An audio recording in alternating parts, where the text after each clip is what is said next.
क्या कौमी cricket team world cup खेलने के लिए भारत जाएगी?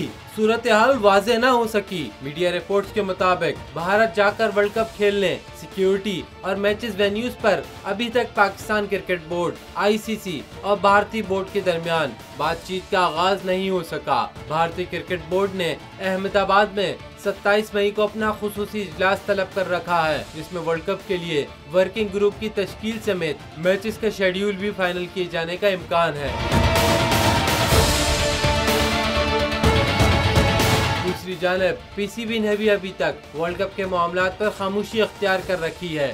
सिक्योरिटी, मुकामात और दूसरे इश्यूज पर कोई बाज़ाब्ता बातचीत आईसीसी और भारतीय क्रिकेट बोर्ड से नहीं की गई।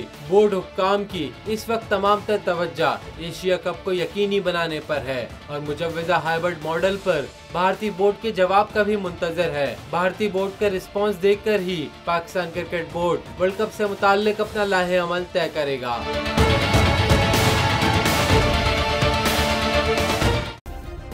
सब्सक्राइब करें और बेल दबाएं ताकि कोई खबर रह न जाए।